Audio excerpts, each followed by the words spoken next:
I'm looking for a wire supplier that'll boost the quality higher because I'm a buyer that requires they retire this low expectation wire.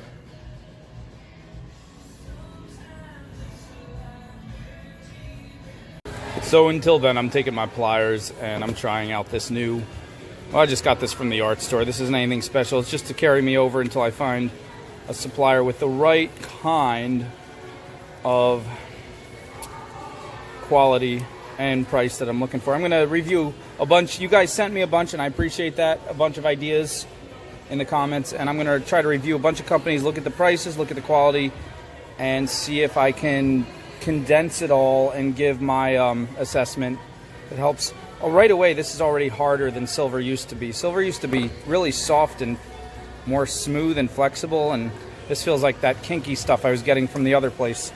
So maybe I shouldn't condemn the other place just yet. Anyway, let's get to this. This is super easy, super cool, super cute. You're gonna love this. I haven't done this in years and I haven't practiced. This is me just winging it. So here you go. This is, I think I'm gonna take like about 6 inches, like 12 centimeters, right? This is 18 gauge silver. I believe you can use 22. So simplest thing ever. This is probably way too much. Just bend it right here. Bend it all the way into a loop and then pull it back out, kind of hold the pliers and just kind of make like this. That's it. Super fun, right? And then I'm gonna come down. Oh, this is the placement is where you're gonna really have to make a few to get it right, but I'm guessing it's about 1.5 inches you want to come down, and then you want to start making a swirl like this. So basically we have the letter M to start, or the letter W more so to start with, and then just cut it about right there and right there, and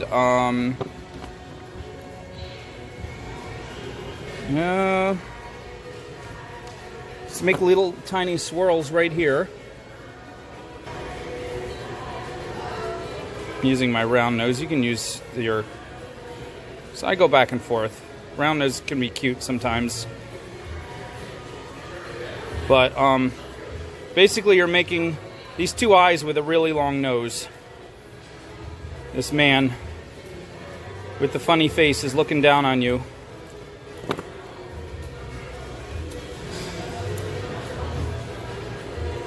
And these don't have to be perfect, really. This is going to be, you're not even going to necessarily be paying attention to these little swirls, but so you have the funny looking dodo man with the two eyes and the nose, and then you just bend this around like this.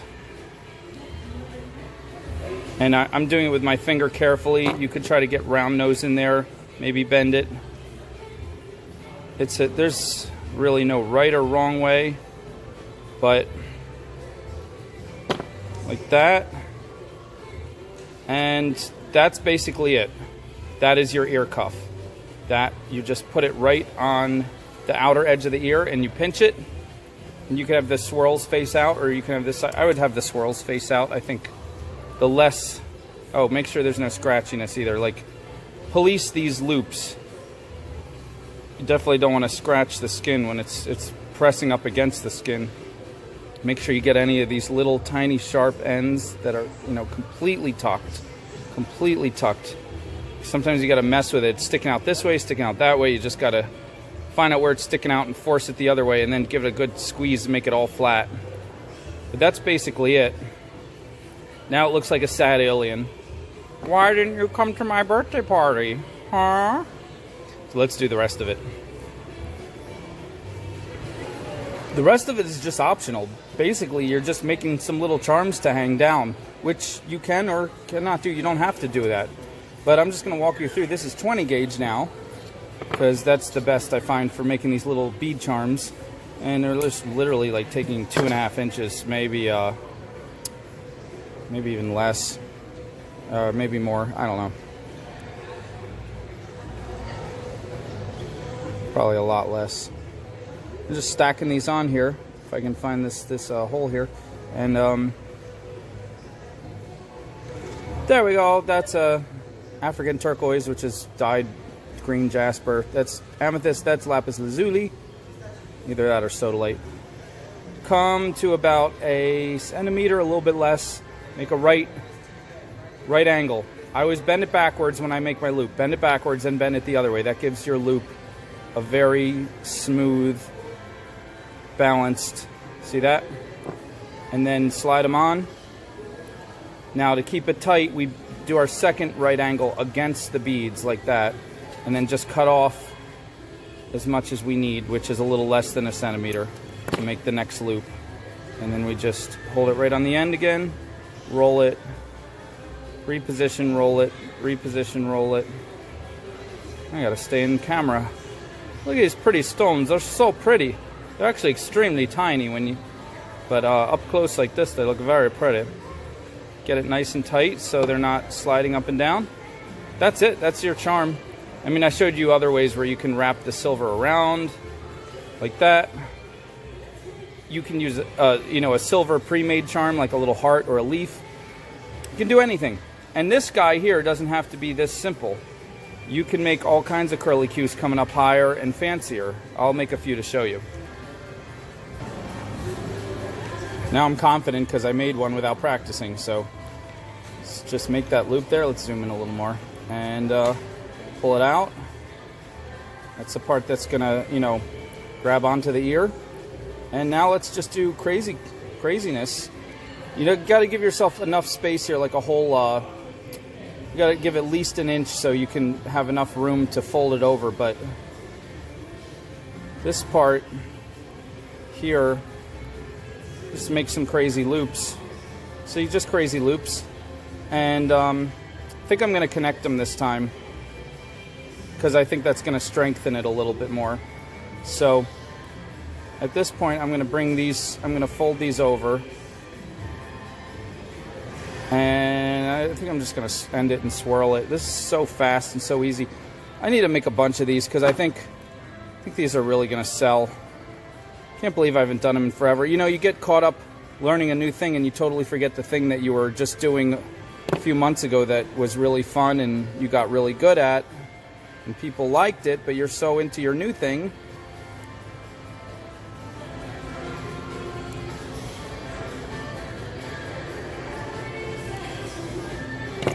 Now I'm not worrying too much about these being crazy flimsy because that part of the ear is not going to get like a ton of. People are not rough generally on their ears. Earrings, you can have the most delicate stuff. You do have to worry about stuff getting caught in your hair. Now I'm folding this over again, so you don't want it too wild. But all right. Now I'm thinking I don't have an ear to practice on, but I'm thinking this might stick way too far out into the ear. If I turn it like this, that might go too far into the part of the ear where they actually have to hear stuff. So I'm going to fold these more sideways so they're going up and down along the length of the ear instead of like, that's getting a little too sloppy there. So where else can we put this swirl where he doesn't look like crazy sloppy? Let's put him up here. That looks better. You gotta twist these. You gotta come around here, or he's gonna come undone. There we go. Pull that one out. Okay. Now that's looking a little better. I'm telling you, like, sometimes 90% of my work is just taking stuff I already made and just mangling it and smushing it and flipping it and pushing it all over the place because I don't like currently where it is. Can't tell you how many times I was, this close to giving up on a piece, and I just kept messing with it, and it came out really cool. Don't give up. So that's kind of wild and weird, right? So yeah, let's make a bunch of these. They're fun. Now there's a cool one. Let's bend this over. Now I have to play with this. I've done with this in the past. You can make two of these parts that come around like that. Sometimes that makes it more stable on the ear. Sometimes it makes it more difficult to work with because you got to bend it to get to fit the ear right. You're going to have to play with these when you put it on someone's ear. You're going to have to mold them some more. So just, don't think, oh, I didn't make it right, it's not fitting. No, a lot of it is just learning as you work with a couple ears. So see if you can rent some ears out there. I'll give you the website for ear rental. And I believe the company was founded by Van Gogh. Oh, the terrible, terrible joke. Okay, here goes. So we have a few cute options now. Let's see how these guys look on people. Remember, they don't have to be copper, silver. They could be different kinds of copper if you want. But let's give them a shot. This one I've played around with. I've made 2 parts that can bend over into the ear. And that kind of, we're going to have to play with that. We might have to bend it some more, but I'm going to see how that might give more stability. Because I'm the fan of unlimited options, and I just tried some on people, and it really varies on the ear, and sometimes it's hard to keep them on and they don't fall off. This is another part that's going to fold over. I just kind of made it loop-de-loop, and then I'm going to do my cute curly cues from here. So this part will go behind the ear, but it might hold better if you have more presence coming all the way around the ear to grab it. So I'm actually going to try something like this. I'm kind of learning with you guys, experimenting as I go. So see, I'm coming around like this.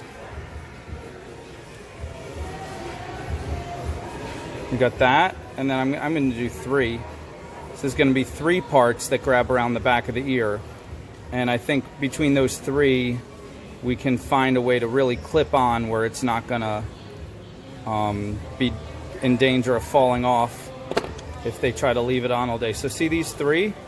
It's like a chandelier. So this is going to fold over, just carefully, right? That's going to grab behind the ear. This is going to fold over, and this is going to fold. And these swirls are good because you can unwind them right in person with the person there if you need to adjust them. Like this one, you can fold it back, wind it out more, and fold it over. So now, look at that.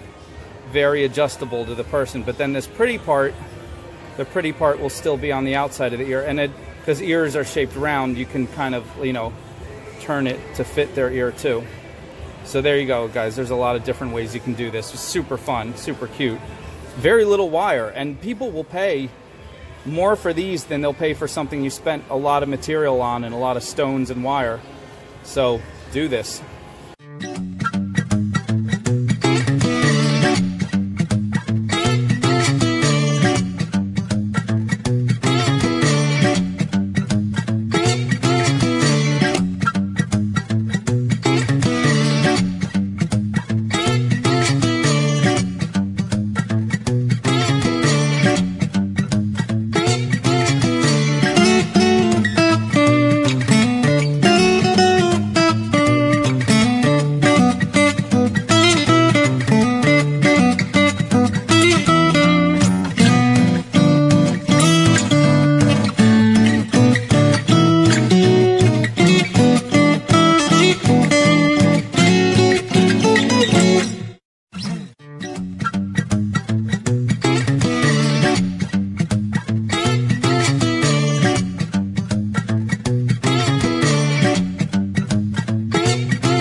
Now, how would you display these at a booth?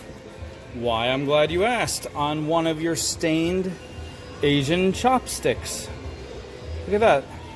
You don't have to crowd them on like this. You could put 1 or 2 per stick, but I acquired these obviously by fighting the Asian warrior or just selecting some of his delicious dishes. But yeah, take this, put 2 or 3 on them, stick in a cup to stand up on your table.